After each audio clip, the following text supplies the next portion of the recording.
The more people who left, the more people wanted to leave. They didn't think the Alliance could help them, and so defecting seemed like the best option. Their skills would be better used elsewhere. But as they turned to go, they wondered why so few people followed them. Only about 200 were prepared to leave, and the rest all stayed there. The young man squirmed uncomfortably as he looked at the crowd of people who wanted to stay. He shouted at them, "Do you really want to die here? Can't you see that you're expendable to them?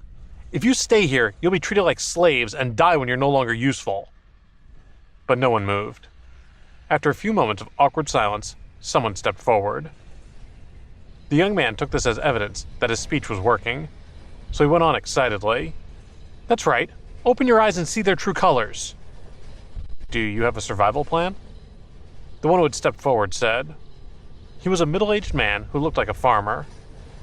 "If you think the Dawn Alliance just wants us for our labor and will sacrifice us for collateral damage, then please, tell us. If we leave here, will you be able to keep us alive?" The young man's face fell. He hadn't thought that far ahead. It wasn't that he really wanted to leave the Dawn Alliance. He just wanted better conditions for himself, even if that meant recruiting people from there and forcing them to work for his benefit. But he couldn't back down now. "That's right," he said. "If enough of us leave, we'll be a united force that can face the dangers of the outside world together. You won't be treated like garbage or trapped in a residential building like you are here." The farmer laughed loudly. "In the Dawn Alliance, we can exchange the corpses of the monsters we kill with our knives for food. Tell me, if we go with you, how much food do you have for us?" The young man's face turned red. He was so angry he couldn't speak. The group of people he had incited to leave had thoughtful looks in their eyes. Now that some concerns have been raised, they might not want to leave after all. "I've got another question for you," the farmer continued. "After we leave with you, where will you take us? Where will we live?" The people's gazes became even more unfriendly toward the young man. Not only did they already have shelter there, but it was about to be rebuilt and fortified. They also had energy shields that helped everyone sleep in peace. But if they went with this young man, they weren't sure what advantages they would gain. The farmer didn't give up his interrogation. "One last question. If we run into an enemy out there, can you protect us?" This question seemed to wake up the crowd. They began to murmur. "I'm not leaving. I want to stay with the Dawn Alliance. We'll live in the Alliance and die in the Alliance." "I'm not leaving either. I want to stay." They all thought the young man was a joke. If they met an enemy, how could they survive? He didn't have their best interests at heart. Going with him was a death sentence. The young man looked at these people who wanted to run back to the Dawn Alliance. The red in his face deepened and he yelled, "And will they be able to protect you any better? Will staying here help you survive any longer?" "No," Charles said firmly, as he appeared in front of these people who now wanted to return to the Dawn Alliance. When they recognized him, they averted their eyes and fell silent, trembling in his powerful presence. He did nothing but stand there quietly, but he seemed to have become a barrier between them and the familiar embrace of the Dawn Alliance. Charles said coldly, "I've made it clear that the Dawn Alliance doesn't give anything to anyone for free. Even if you become one of our members, we won't give you any food or protection. We don't give preferential treatment to anyone." "Did you hear that?" The young man laughed in excitement. He was surprised and delighted to hear Charles say something so callous in front of everyone. Wasn't he afraid he might scare everyone off? Who would want to join an alliance that offered no benefits? The crowd had doubts in their eyes again. "Did you guys hear that?" the young man repeated. "The Dawn Alliance has nothing to offer you. You'll be killed if you stay here. They can't even guarantee your safety. Only a fool would join an alliance like that." No one responded. Some of them looked at him like he was an idiot. Charles wouldn't give anything to anyone for nothing, but those who followed him wouldn't go hungry. And though there were always some casualties when they faced an enemy, these people knew that if they didn't have Charles to fight alongside them, they would probably all be killed. The atmosphere shifted awkwardly. The young man must have been deluded, they thought, or he wouldn't have spoke like that. Of course, the Alliance leader wouldn't give anything away for free, but they could work for it. If they joined Charles, he would provide for them. "In the Dawn Alliance, no one gets anything without working," Charles said, his voice leaving no room for argument. "And since you all aren't satisfied with the Alliance's system, then you should leave. The Dawn Alliance needs talent, not a bunch of useless people who are just waiting to die. Are you guys even listening to him? The young man asked the others. He just called you useless garbage. Are you going to put up with that? You can't all stay here. Most of the people were now fully convinced he was crazy. They knew that only those who tried to get benefits without working would be treated like garbage. They felt that this young man had no right to speak to everyone like that. Charles glared at the young man, who looked like he was about to implode, and delivered a final threat. Take anyone who wants to go with you and leave the Dawn Alliance. If you aren't out of my sight in 10 seconds, I'll make you disappear for good.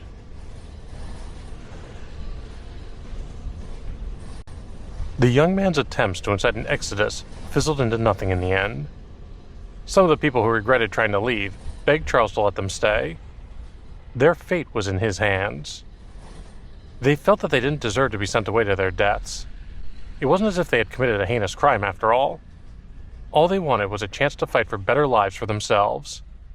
They feared the harsh environment, and they worried about their futures. But if they were trained, it was possible to survive. Under normal circumstances, Charles would have sent them away, but he knew he couldn't abandon these people. Now was the time for as many people as possible to change their minds and join the Alliance. Yet he knew taking in these indecisive people would be a blow to those who had remained loyal to the Dawn Alliance all along. They would wonder why these traitors should enjoy the same treatment as those who had sincerely sought refuge with the Alliance. But these were not normal times, and he would have to risk igniting everyone's anger. The people of the Alliance might not see any danger in the short term, but there was a lot of distress coming in the future. Charles had already suffered so much loss, which was precisely why the survival base he had built in his past life had collapsed. He had created it, but he had failed. He couldn't make the same mistake again. He didn't participate in the reconstruction of the survival base after the battle. Instead, he focused on preparing to plant crops on the land near the Spirit Spring, but he only had 5,000 or 6,000 acres to work with. It wasn't much. There was still a large amount of farmland in the vicinity to be developed, but the enemy was encroaching, and Charles didn't have enough strength to build too many energy shields. He thought that what they had should be enough. With the Spirit Spring, they could produce enough grain per acre to support 15 people. That amount had seemed inconceivable in the past, but now it was mediocre at best. The day after the battle, Alice woke up. Charles was surprised that she had reached level 5 so quickly. It was a bit unfair that she could level up just by sleeping. Countless people had expressed their jealousy of such an ability. But Charles knew that everything came at a price, and the more Alice acquired, the greater the price she would have to pay in the future. Without his help, not only would Alice not live long, but she would also become the fulcrum of Hell's coming invasion. The Dawn Alliance already had 3 level 5 paranormals, and they had greatly increased the speed at which they built the energy shields, giving the Alliance even more confidence in the upcoming war with stellar technology. While they were building the energy shields, Zack and Alice discovered it wasn't as easy to do as it looked, and the energy shields could only withstand level 3 enemies or below. If the enemy was a level 4 or above, the shield would have a difficult time defending against them. That was why they had to worry about the long-term maintenance of the energy shields. The human body is divided into 5 elements, Charles said. If we want to make an energy shield that can operate for a long time, then we have to make sure it can gather energy on its own. He drew a 5-element array in an empty space. This array is the node of the energy shield. It can absorb soul energy from all around and continuously replenish the shield's energy. It can also store energy. It can? Alice asked in surprise. Can I learn how to use it? There will be time for you to learn it in the future, he replied. But right now, your job is to build the energy shields, and mine is to build this node to provide energy for them. With the help of 2 level 5s, Charles's task became much easier. In less than 5 days, the energy shields were nearly complete. There were still a few small details to add, but that would have to wait until after the final battle with stellar technology. In those same 5 days, the Dawn Alliance's new residential area had been finished. It was no bigger than a school for a couple thousand students would have been, but it could fit 100,000 people, because there was no need for inessential buildings or things like elevators. The construction had gone so fast because Dale and the other Earth Element Awakened had used their powers to select the sturdiest building materials and had built the framework within a day. For the remaining 4 days, they had focused on filling it out and doing minor repairs. Doors and windows were easy to find in the post-apocalyptic world. Most paranormals' physical fitness exceeded the limits of the human body, so they had easily disassembled the doors and windows from the old buildings and brought them to the new base. In the past, the doors and windows have been able to keep everyone safe, but in the new era, they might not be able to keep out the mutant insects. Charles would have preferred to have only vents and doors. The other daily necessities were also easy to procure. There had been more than 2 million people living in the nearby towns before the apocalypse, and the Alliance members took loads of supplies from these deserted areas. There was even a lot of food that hadn't been eaten by wild animals yet. While they were collecting food, the Alliance members encountered many mutated rats. One rat wasn't too bad to deal with on its own, but the rats were everywhere, and they had eaten a lot of the food that had been stored in cabinets and refrigerators. After encountering the rats, the members of the Dawn Alliance finally understood why Charles had set such high prices for his exchange list, whether it was for selling or recycling. The more time passed, the more likely the mutated rats would find all the food before they could. If they couldn't find a stable source of food soon, they would have to survive on what food they already had. But when that ran out, disaster would follow. When the Alliance members had settled down in their new residences, the leaders gathered for their second meeting. The main topic of discussion was the future development of the Dawn Alliance, as well as the enemies they were facing. There was also the question of how to build their own army. And the biggest problem of all was how the crops should be distributed in the fields.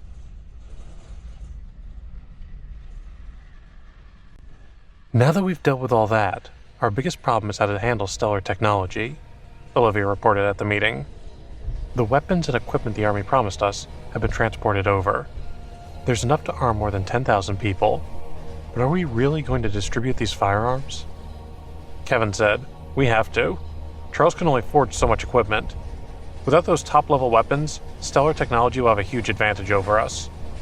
They were only at a disadvantage last time because they chose to attack at night. If they attack during the day, who knows what'll happen?" Sneak attacks didn't have to be done at night, but in such complicated terrain, their vision was limited, putting the Dawn Alliance at a disadvantage in terms of equipment. Although many of the paranormals used their superpowers to make equipment, the quality was poor, but they couldn't rely on Charles alone to produce all their equipment. That was why it was so fortunate the Army had brought them guns, ammunition, explosion-proof shields, batons, and other weapons. It fulfilled their urgent need. Now that they had enough to fully arm everyone, they felt a greater sense of security. But how exactly to distribute the firearms was still an issue. Charles hung up a hand-drawn map for all to see. "I've already been thinking about that," he said. "There are 6 entrances and exits to the new survival base, and they can be closed at any time. I've asked some people to build a watchtower at each of these points and fortify them with machine guns. But we absolutely can't take the weapons out of these watchtowers." "A lot of people want to exchange some of their possessions for weapons," Olivia said, "and we've told them that they could do that, but no one is going to be too enthusiastic about trading for a gun they can only use in the watchtowers." "Well," Charles conceded, "if they trade for private firearms, then they can use them to fight monsters when they leave the survival base to search for supplies. But when they come back, they have to store the guns in the watchtower armories. If they bring guns back to the residential area, it'll cause a panic." Everyone agreed that was a reasonable compromise. The people's desire for weapons was directly proportional to their fear of them. The new residential area was very crowded. If they allowed firearms inside, it could easily turn into a disaster. Everyone there had experienced enough hardship at that point to have grown thicker skin. But at the same time, they were more sensitive to the dangers around them. If they allowed people to trade for weapons, it was imperative that they didn't bring them back to their residences. The leaders spent the next hour discussing and formulating a detailed distribution plan for the weapons and equipment based on a merit point system. Then Olivia recounted the information she had obtained about stellar technology. "They built a stronghold only 6 miles away from us. After their large-scale invasion failed, a group of monsters occupied this base again. We thought they would give up on it, but yesterday, some of the Alliance members found signs of them in the vicinity." Everyone was concerned by this report. It was only 6 miles from the city to the countryside. With their current physical fitness, even a large army would only need an hour to march at that distance. And if they used cars, it would be even faster. Kevin said, "According to our previous investigation, Stellar Technology refused to give up on that place because there's a large deposit of a special material there that has been very beneficial for their research." If they succeed with their endeavors, they won't be afraid of any enemies. If Stellar Technology hasn't given up on that base, Harper said, then there's no way they'll let us live this close to it without coming for us. If that material deposit is so precious, why don't we occupy the stronghold before they get a chance to come reclaim it? Everyone's eyes lit up at her suggestion. It sounds like a nice idea, but there's still a problem, Olivia pointed out. We don't know how strong those monsters in the mines are. Charles wasn't at his best during the last battle, but we still won, Harper argued. If Stellar Technology can deal with the monsters, then so can we. I think this plan will work. But what if Stellar Technology suddenly attacks us while we're fighting the monsters? Kevin countered. We'll be slaughtered. The army is ready to attack Stellar Technology at any moment, Harper said. If Stellar Technology makes a move, we'll let the army deal with them. They'll be happy if we put them to work. The soldiers at their disposal weren't happy to put their lives on the line for just any reason. But if Charles employed them, he would compensate them generously, and the army looked forward to that. It would mean he owed them a favor. But this was a matter of life and death. Even Charles agreed it was worth it. But he frowned and said, I'm curious about something. There were more than 5,000 people in Stellar Technology's army. That's a lot. It would have been impossible for them to live together with the monsters when they built the base. Wouldn't they have cleared out most of the monsters? Olivia looked at him strangely, wondering why he would ask such a question. The monsters clearly came after they built the stronghold, she explained. Charles shook his head. No, he said seriously. That explanation sounds reasonable on the surface, but it still doesn't add up. The day after we defeated Stellar Technology, I looked around the area, and the monsters had already descended on the mines. How did they get there so quickly? Did they somehow know that Stellar Technology's army had been destroyed, and that it was the perfect time to occupy the area? After listening to his analysis, everyone agreed that something didn't feel right about the situation. Even if the monsters were intelligent, such behavior seemed a little too extreme. But they had repeatedly confirmed from their prisoners that Stellar Technology had indeed cleared the stronghold of monsters to begin with. Under everyone's doubtful gazes, Charles scowled as another possibility dawned on him. Unless, he said, the monsters were deliberately planted there by Stellar Technology. The Alliance leaders were shocked by Charles' suggestion that Stellar Technology had placed the monsters at the stronghold. What makes you think that? Do you have any proof? Kevin asked. Everyone looked at Charles. If it was true, it was a horrifying thought. We already know that Stellar Technology has been doing biochemical experiments, he said. They've developed ways to increase people's strength, which is why we've come across so many paranormals. But there were also some failed experiments. I wasn't sure how they dealt with those failures until I saw monsters that were clearly different species, but rarely killed each other. Then I finally understood. Maybe they can't give complicated orders to those monsters, but the failed experiments would still make good watchdogs if they only had to keep guard over a certain place. Everyone was stunned. It had been almost a month since the apocalypse, and they had all learned a lot about how monsters usually functioned. All monsters were enemies of the humans, but that didn't mean the monsters didn't also fight amongst themselves. Whether they were zombies, mutated beasts, or part of the Crawlers clan, monsters had no qualms about killing each other, even if they belonged to the same group. They would do anything to gain the upper hand. But the Alliance leaders recalled that at Stellar Technology's base, the monsters hadn't fought with each other at all, which they found very strange. Olivia's eyebrows drew together. If that's the case, then doesn't that mean the base has always been under Stellar Technology's control? Charles shook his head. I don't know how much control Stellar Technology has over those monsters, but if they can command them to fight in any capacity, they'll most likely sick them after us. Of course, they might also have other plans for the monsters. She thought for a moment. Speaking of which, most of those soldiers and their officers don't know what's hidden in their base. I don't think they have a firm handle on it. It doesn't matter, he said. Since we're so close, they're not going to leave us alone. I want to go check it out myself. How can you go out there and risk your life all the time? Olivia asked in frustration. She felt a headache coming on. I know circumstances forced you to before, but now you're choosing to do it again. What are you thinking? It bothered her how often Charles jumped into danger. It was one thing for him to ask her to risk her own life, but it was another thing entirely for the leader of the Alliance to put himself in harm's way and make his followers constantly fear for his safety. If something happened to him, the entire Alliance would be at risk. Times have changed, Charles said. The days of relying on governmental structures to lead the masses are over. The future is one where the strong take charge. People like to follow someone who stands on the front line against an enemy. Many of the paranormals relied on shows of strength to draw people in, and then they forced those people to serve them. But in the end, that form of leadership only led to destruction. The weak couldn't survive long on their own, but no one wanted to follow a strong person who was too lazy to do anything for themselves. People hated to be told what to do, especially by someone who didn't really know how to lead at all. Charles slapped his thigh lightly. It's settled. You all should create specific rules and regulations for the Alliance and come up with some defense measures, like trenches and bunkers. I'll go out alone and check out the Stellar Technology base. Miranda stood up. We should also, but Charles interrupted her.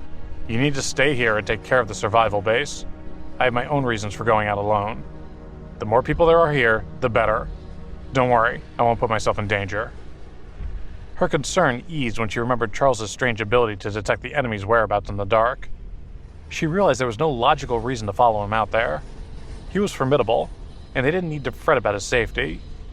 She knew that if anyone went with him, he would only worry about protecting them. But if he was alone, he could face any threat much easier. That thought made her a little sad. Calvin, Anthony, and the others looked at Charles and shook their heads silently. The meeting ended, and Charles left the survival base alone. He had already decided to do so before the meeting and had been preparing for several days. He still had a few secrets to keep from the people around him.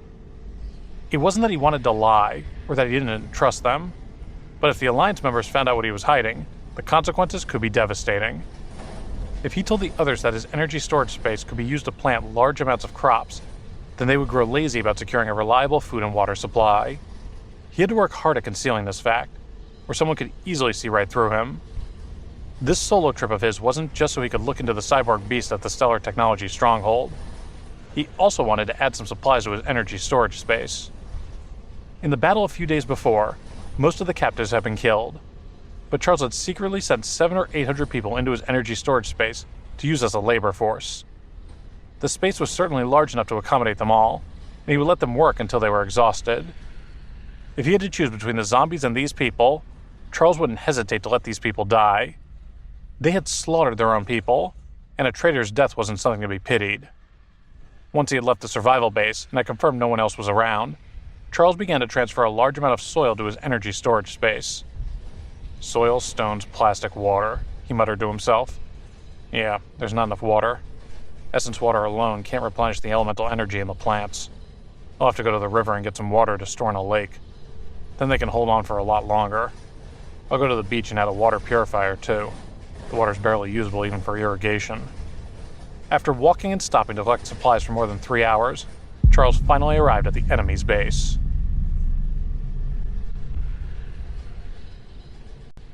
Charles handed over the collected soil to the workers in his energy storage space and focused his attention on the stronghold in front of him. Compared to Stellar Technology's enormous base in his past life, this one wasn't very large. It appeared to be only a few 3-story buildings, but he knew that Stellar Technology liked to build below the surface as well. He guessed that the basement of each building was probably 3 times larger than what was visible above ground, so there were likely at least 9 more floors underground.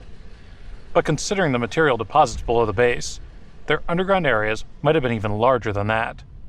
After all, Stellar Technology was here to experiment with cyborg beasts.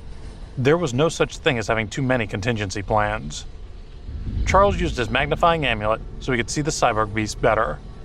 Everything in the distance came into focus, and he saw many ugly and terrifying monsters roaming the area. Their eyes glinted ominously.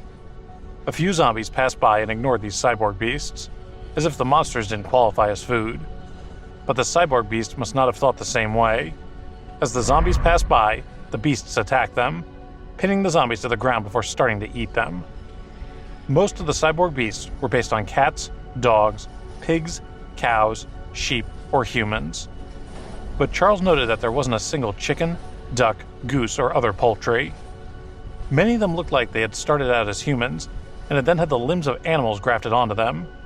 They also looked like they might have been genetically enhanced. I didn't expect their research to progress so quickly, Charles said quietly to himself. I guess the only restrictions on the development of human technology are raw materials and elemental energy. These cyborg beasts aren't intelligent and only have fighting instincts, but I don't know how they keep them confined to a certain area. They've used the beasts to create a barrier. Anyone who wants to engage with stellar technology has to deal with the cyborg beasts first. His head swam at the mere thought. There were more than 10,000 cyborg beasts in total. It would have been easier to deal with 10,000 people, who thought critically and often made judgments out of fear. But fighting that many cyborg beasts would be one continuous battle after another. It didn't help matters that he had underestimated the level of technological advancement stellar technology had made. It had been a long time since humans had made such groundbreaking achievements. Scientific discovery had entered a theoretical stage where testing hypotheses had become much more difficult than it had once been.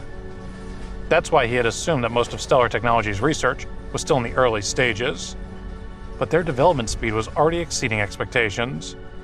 He had to think of a way to slow down their progress. "We can't let them achieve their goal," he muttered, glaring out at the base. If stellar technology was allowed to continue at their current rate, the consequences would be disastrous. The entire region would become their slaughterhouse. Charles's eyes narrowed as a group of a dozen or so people approached the base. They were wearing green stellar technology uniforms, and there was something tied around each of their waists. The cyborg beasts let out excited roars when the group drew near, no doubt about to turn these people into food.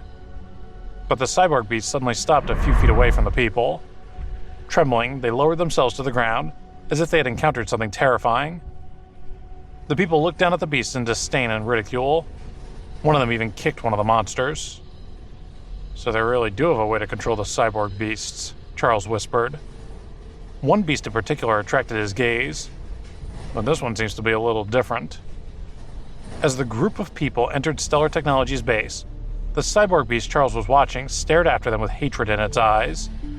It clenched its fists tightly, and then it punched the ground.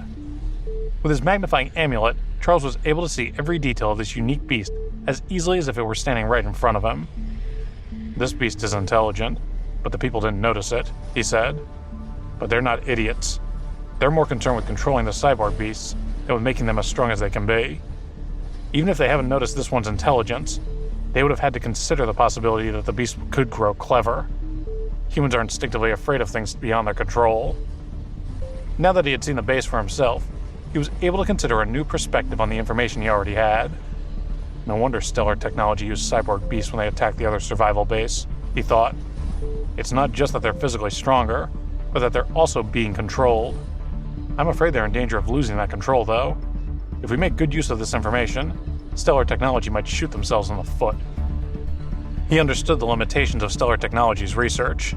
If the Alliance acted on this weakness, they could destroy their enemy from the inside.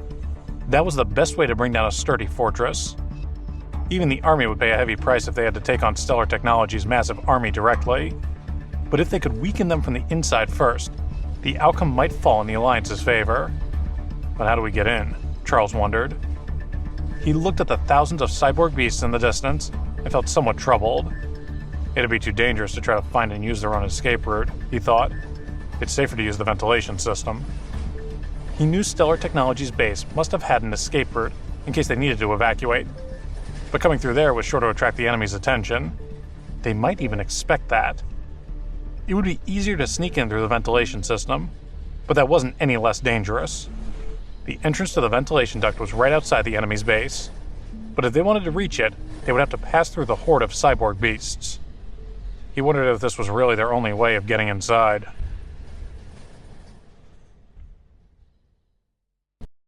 The reason Stellar Technologies' leaders had chosen to build a base underground was due to its hidden location and concealment from prying eyes. They knew that setting up an underground base might be an issue if they ever encountered a powerful enemy. It would be hard for the workers to evacuate, but they decided it was worth the risk because they had so few enemies that were on their level. Their primary objective was to keep their work hidden. If their work was ever discovered, they would inevitably be attacked by members of the public because no one would want to risk becoming test subjects for them. Therefore, concealment was more important to the company than safety.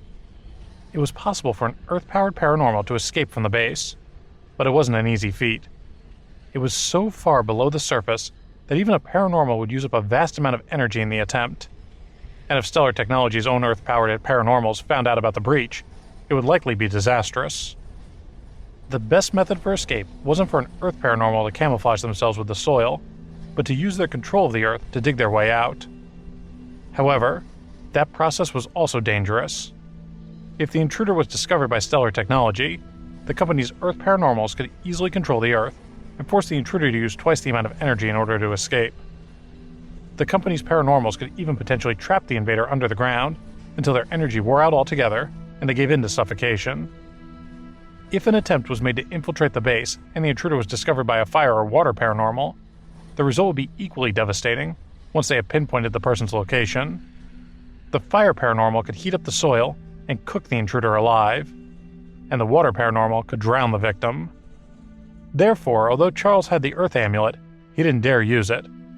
It was a method he thought only an inexperienced tactician who couldn't see the potential dangers would use. Stellar Technology was filled with intelligent strategists and seasoned fighters. Using such a basic plan of attack was suicide. Charles had a different plan in mind, one that he considered simple but effective. "Audio amulet," he said. He conjured a listening device that used an advanced type of sonar to detect sound and movement. It could also confirm the approximate location of the enemy base. Using the amulet, he determined that most of the concealed structure was filled with solid objects. However, at the very bottom of the building was a large empty space. This space wasn't just a random chasm, it was arranged directly below the other floors. Charles guessed that this was Stellar Technology's laboratory. He also located several winding passages that connected with the main underground room. He understood these to be the mines that the company had developed. Once he had a clear idea of the layout, Charles began to dig a hole in the ground. He used his energy storage space to collect the discarded soil. The storage space was massive, but there was a limit to what he could collect, and every time he opened the space, he had to consume a certain amount of soul energy. Due to his increased strength, however, energy consumption was no longer much of a concern to him. He calculated that digging down 100 feet was unlikely to create much of an issue for him. He didn't want to exceed that depth, though, because if he stored more than a few hundred square feet of dirt, it would triple his soul energy consumption. He knew he had to be careful with his energy usage as he moved the Earth. So Charles began his mission to tunnel into the closest mine, collecting the soil and rocks in his energy space. He disguised the hole at the top with a large shrub to prevent his entrance point from being discovered. Just as he was about to reach around 30 feet underground, he suddenly stopped. The rocks seemed to have become one, he thought. Looks like my only choice is to separate them. The consistency of the soil had changed, and many rocks had combined and formed a barricade or protective layer as hard as concrete. Charles was trapped behind a solid wall. If he tried to absorb the entire thing, it would consume too much of his energy. Instead, he withdrew a small sword and used the innate sword energy to cut through the blockage. Although the sword was powerful, he almost never used it in battle, but he was so pleased with the craftsmanship that he had wanted to keep one with him. He had fashioned the short sword from one of the Hive Queen's mandibles. Its strength was comparable to that of the blood-drinking sword, although its short length made it an ineffective battle sword. For his current task, however, it was perfect. Its sharpness, when combined with the power of the innate sword energy, created a 6-foot beam of sword light. He cut through the rock layer as though it were butter. As he put another piece of rock into the energy storage space, a red phosphorescent light appeared in the tunnel. The light was like red flames, and it was so bright he could barely look at it. When the air from Charles's tunnel hit the strange light, its radiance gradually dimmed. In its wake, he could see the source of the peculiar light. Several dark red stones were encased in the rock. I thought these were blue flame energy gem mines, Charles thought. Why would there be crimson flame energy gems here? The temperature shouldn't be warm enough for them to develop here. Charles had immediately recognized the red stones, but their presence confused him. I suppose it's a good thing I've stumbled across them, he thought. Crimson flame energy gems are much easier to work with than blue flame energy gems, and they make incredibly powerful weapons. Blue flame energy gems were flexible and could be used to create mechanical prosthetics. They could also be used to forge some soft weapons like chain whips. However, they weren't an ideal material for forging bladed weapons like swords and sabers. Crimson flame energy gems, on the other hand, were sturdy and only slightly flexible. A good material for forging sharp weapons. Their presence in the tunnel was unexpected, but welcome. I can't jeopardize the entire plan in order to take some gems, Charles told himself sternly. He took a deep breath and suppressed his desire to dig up large amounts of the red gems. Besides, he reasoned to himself, a lot of these gems haven't had time to form correctly yet. If I dig them all up now, they won't be as potent, and more might not have a chance to form. I'll just take a few and leave the rest. Although the world had already changed drastically in many ways after the apocalypse, he knew that some changes were more gradual. Just as creatures evolved to suit their environments, the minerals had their own growth process. The earth absorbed the power from the surface and transformed the energy into special rocks and materials. If he excavated the gems before it was time, he risked interrupting the process. He would hate to have an impact on such a powerful treasure or render it useless. The other issue was that Charles's forging speed was limited. Even if he did manage to dig up all the precious gems without using up all of his energy reserves, it took a lot of time to forge equipment using energy gems, and he wasn't in the position to stop. He also considered that the Alliance members wouldn't have the ability to wield weapons made from such incredibly powerful materials. He decided that it was better to wait until his strength increased before he attempted to use the precious stones. Once he and his army were stronger, he would consider mass-producing the equipment. For the time being, he decided it was better to increase his own strength and focus on the task at hand.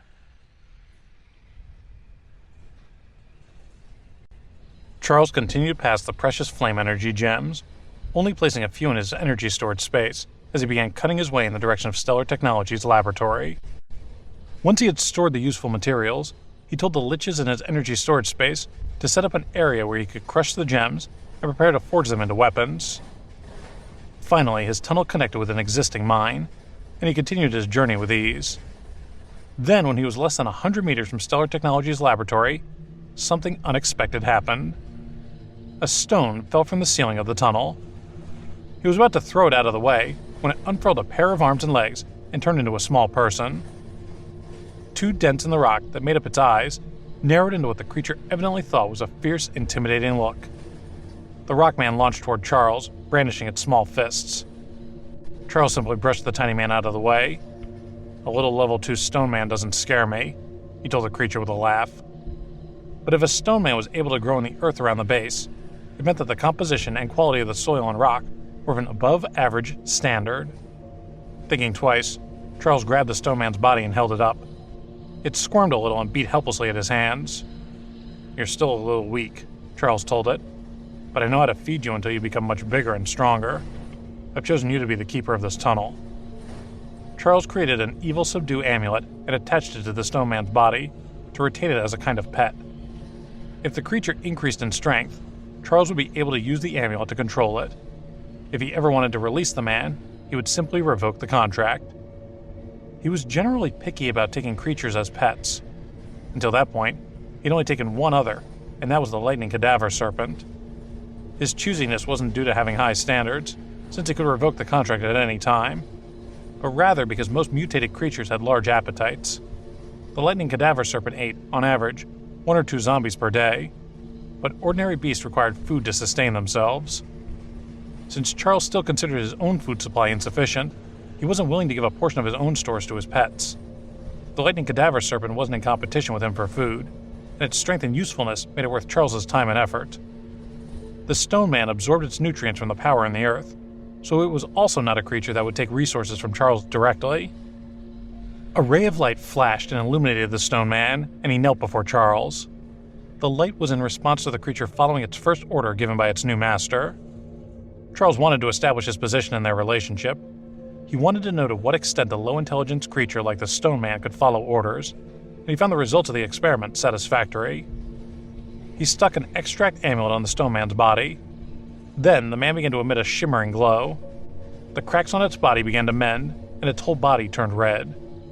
Charles had leveled the creature up to level 3.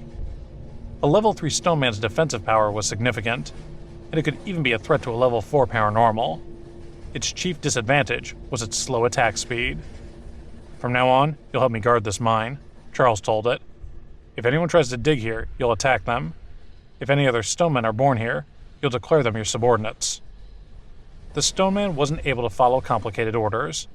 Therefore, Charles gave it simple instructions it could understand. What he was asking was similar to the creature's pre-existing nature. It was natural that the first stoneman born in a location would take any subsequent stonemen as its followers. Attacking intruders was also part of its biological programming. Charles's main goal was to make the creature remain in the tunnel obediently. Since the earth around the tunnel was such good quality, Charles knew that it was more than likely that more stonemen would appear in the mine. Although one of the little monsters wasn't likely to be of much use to Charles, a stoneman army would be a good deterrent for anyone who decided to go poking around. Once Charles had subdued the stone man, he continued on his way through the mine. "Wait here," he instructed the creature. The stone man didn't reply. It stood quietly in the place Charles had indicated. The presence of the level 3 stone man put Charles at ease and made him feel less worried about anyone following him down the tunnel. If someone did attack, he would at least have some warning. After half an hour of walking, Charles finally approached his target. The closer he got to Stellar Technologies' laboratory, the more careful he became. When he was only a few feet away from the outer wall of the laboratory, he saw a wooden door. He heard muffled voices in the room beyond. He stopped in his tracks and used the audio amulet to try and decipher what the people were saying. It sounded as though they were researchers of some kind. "The experiment failed again!" the first researcher shouted. He seemed to be some kind of authority figure. "Why? What's going wrong?" "I suspect that the number of blue flame energy gems we extracted is insufficient," the second researcher said. "We should mine more so that we can transmit more signals." "No, the quantity is fine," Researcher 1 insisted. "As long as we use 5% of the material, the mechanical arm will be flexible enough. What we really need is a method to control these monsters." "We can use brainwave chips to replace the creature's brain function and instincts," Researcher 2 said. "Then we can input the orders directly." "No!" Researcher 1 snapped. "If we lose control of the frequency, the cyborg beasts will be susceptible to changing their allegiance. Do you want to give the enemy a new pet?" "Perhaps we can use an artificial intelligence chip?" Researcher 2 suggested. "Artificial intelligence chips control machines, not creatures," Researcher 1 said. Charles could almost hear him rolling his eyes. "Then let's remove as much biological material as possible," Researcher 2 suggested. "Just enough so that the creatures can absorb special energy. The rest will be mechanical." "Where are we going to find the energy to make them move?" Researcher 1 scoffed. "We need them to be able to generate their own." "We should have solved the energy problem by now," Researcher 2 grumbled. "But someone stole all the research data. Unless we find whoever took it, assuming they're still alive, we're completely stuck." The researchers kept arguing, and Charles was a little shocked at the implications of their discussion. In his past life, the cyborg beasts had appeared in the 3rd month following the apocalypse. As soon as they had shown up, it had created pandemonium on a mass scale. Charles knew that Stellar Technology had already developed the beasts, but the speed of their research was faster than he had expected. He knew that if he hadn't snatched their research data, they would probably have already finished researching the cyborgs by now. As Charles strained to hear more about his enemy's progress, a terrifying roar came from inside, followed by a flurry of panicked voices. "Quick, control it! Stop it! Guards!"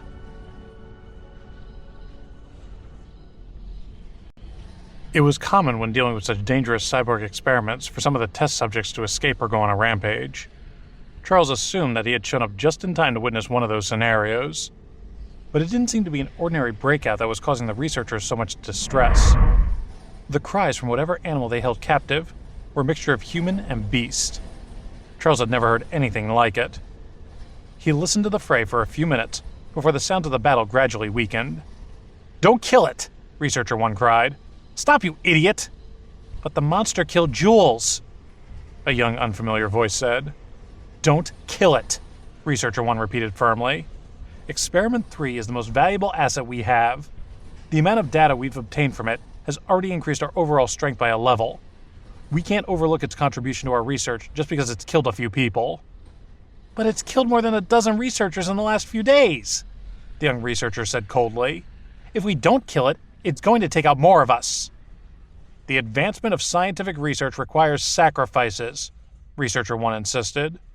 "Have you forgotten how you obtained your own strength? You owe everything you have to this company." A stony silence followed that statement, and it seemed as though the first researcher had managed to subdue his colleague.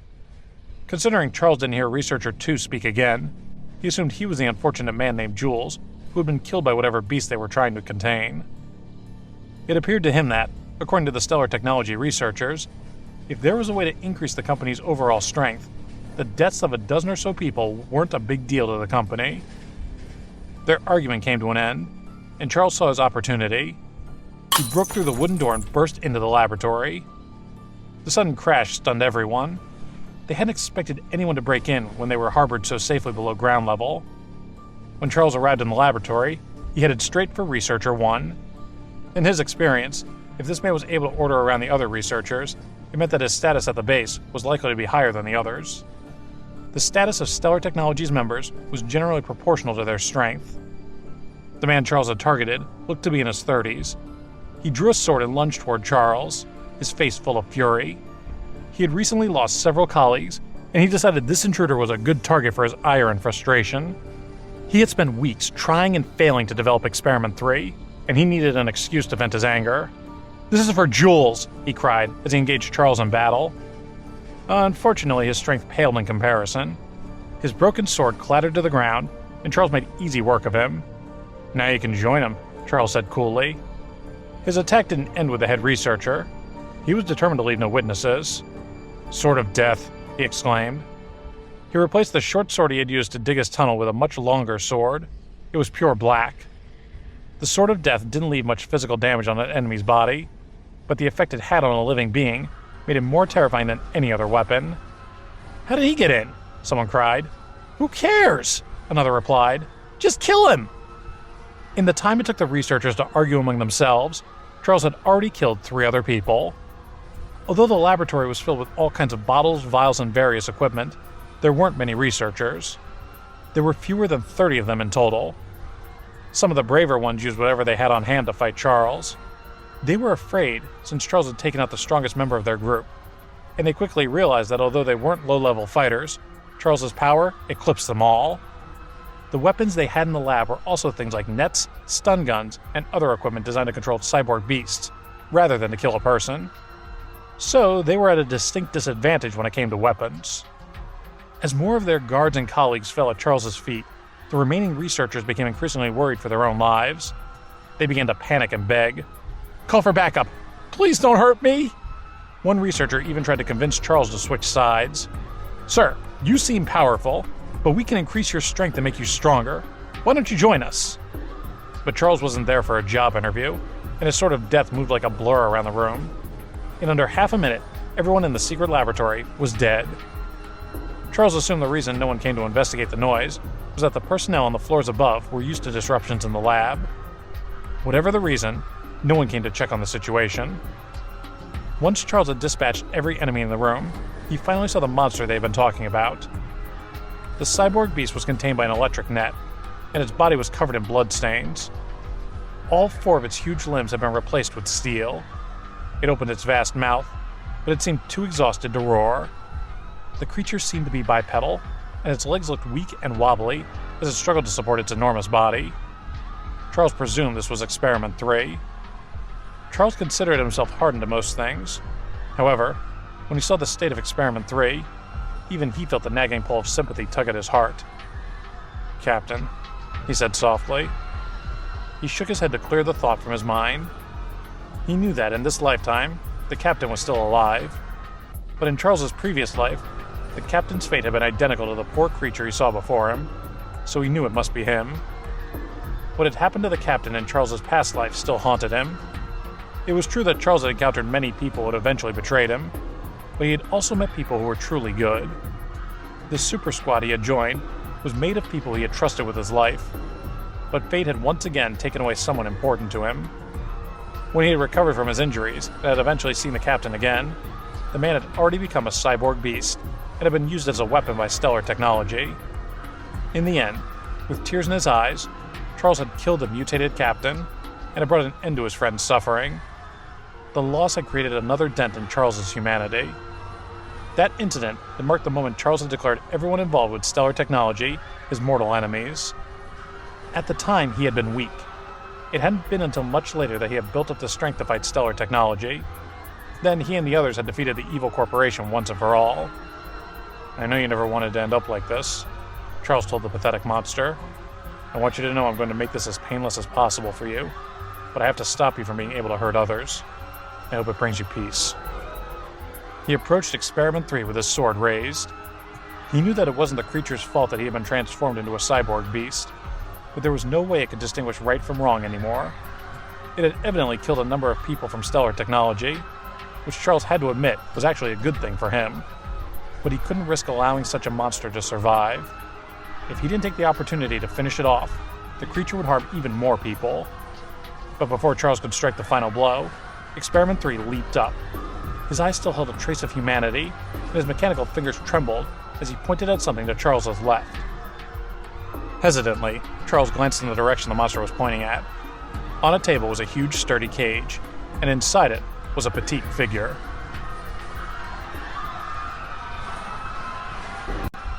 As soon as Charles saw the contents of the cage, he was filled with equal parts disgust and rage. Behind the bars was a little girl aged around 8 or 9. She was asleep, likely drugged to keep her that way. Although Charles had always known that Stellar Technologies' research was inhumane, he was nevertheless shocked at the discovery. He hadn't expected that the depravity of the company's experiments went as far as capturing a little girl. He knew that in the post-apocalyptic era, the highest mortality rates were that of the elderly and the young, because those demographics were the most vulnerable. But even he thought it was utterly abhorrent to experiment on children. Scientific research often required human experimentation, and although Charles didn't like it, he knew it was necessary. But he also knew that many people volunteered to be guinea pigs. Sometimes volunteering seemed preferable to the desperate situations they were often in. With plenty of older volunteers available, using a child was beyond his comprehension. "That's sick," he said out loud. "I swear anyone who condoned this will end up in one of these cages themselves. I can't believe anyone would let this happen. They're all monsters." A look of rage settled on Charles's face. The hatred he felt for those who had mutated his friends in his past life, combined with his fury at seeing a child become a victim, only strengthened the loathing he had toward the company.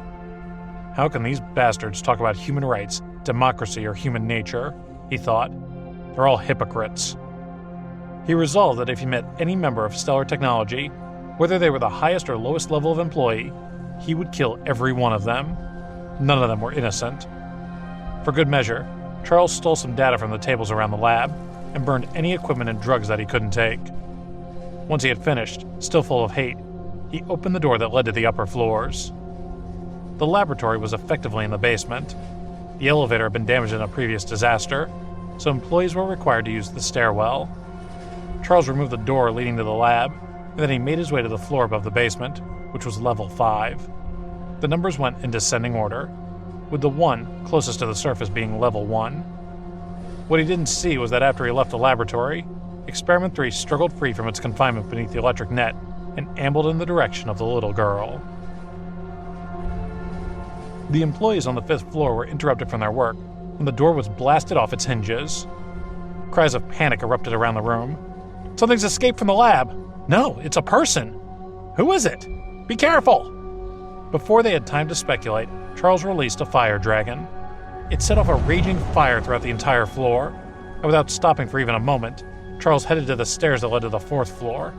The building had a complicated design, and every floor was accessed via a separate stairway. On the way up, he encountered many people who tried to stop him.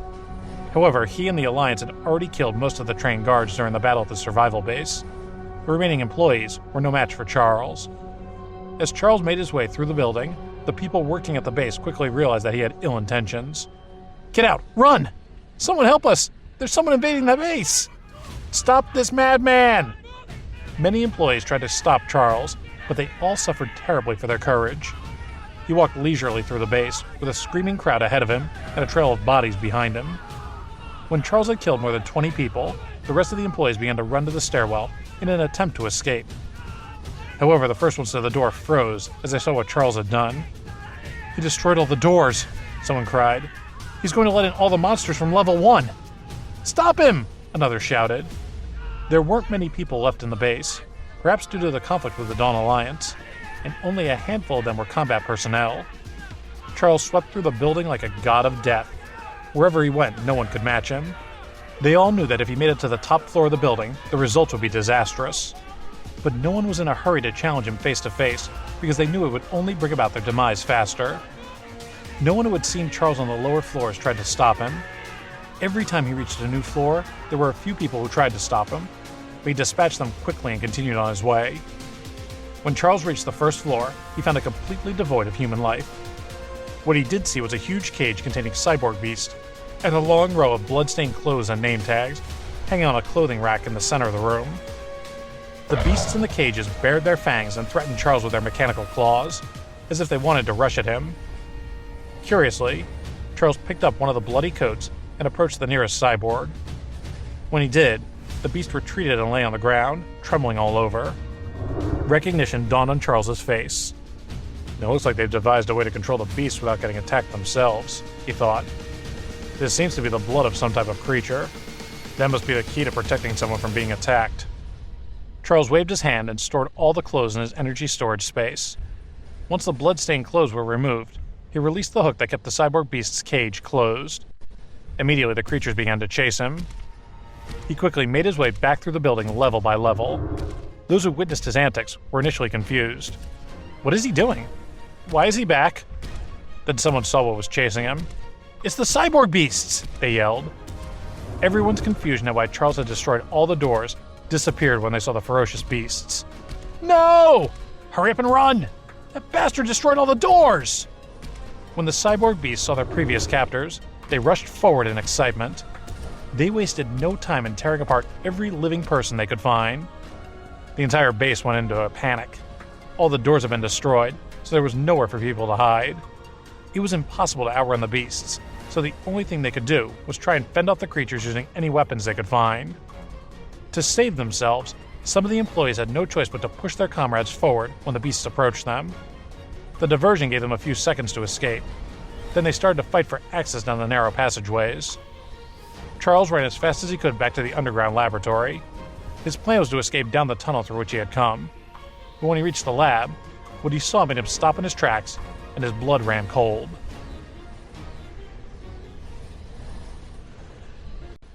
Experiment 3, which had previously been trapped under the electric net, had somehow regained its ability to move. But the sight of the miserable mutant cyborg was the least of Charles's worries. Sitting next to it were more than 20 cyborg beasts. Each one was massive, and their mechanical legs shifted as though they were preparing to pounce. The remaining bottles and jars around the lab lay in pieces on the floor. Some employees who had fled from the upper floors had made their way to the basement, hoping for an escape route. But they were followed by the cyborg beasts and subsequently devoured. Looks like a dead end, Charles said to himself bitterly. Behind him was the cyborg beast army, and there were more of them in front of him. It looked as though he had run out of luck. But Charles was famously stubborn. Despite the futility of the situation, he was determined to fight until the end. Just as he prepared to rush into battle, Experiment 3 emitted a strange roar. The cyborg beast that had been threatening Charles suddenly stopped. Charles was stunned by the development, but he swiftly regained his vigilance. He knew he couldn't let his guard down when his life was in jeopardy. The brutes didn't feel pain in the same way as a living person, and they didn't know how to retreat. The cyborg beasts behind him were preparing to attack again. Faced with the prospect of dozens of killing machines, Charles didn't have much optimism for escape. But to his utter amazement, Experiment 3 turned around and picked something up from the floor. The creature had taken the little girl out of her cage, and it brought her to Charles. Charles looked at the sweet little girl in the monster's arms, and he was speechless with surprise. Could this little girl have something to do with the experiment? He wondered. Then it struck him. She's probably the reason Experiment 3 became a cyborg beast, he realized. If it's this protective of her, she's likely to be its daughter. When he realized the awful truth, Charles felt a wave of sadness cascade through his heart. Experiment 3 held its daughter to Charles. There was a pleading look in its eyes, as if it were begging him for something. Charles's mind was in turmoil. He knew that it was incredibly difficult for a cyborg beast to retain its human brain. He looked into its disturbingly human eyes and asked, "Do you want me to protect her?" Experiment 3 paused for a second, and then, with difficulty, it nodded. Charles took a deep breath. Then he took the little girl out of Experiment 3's arms.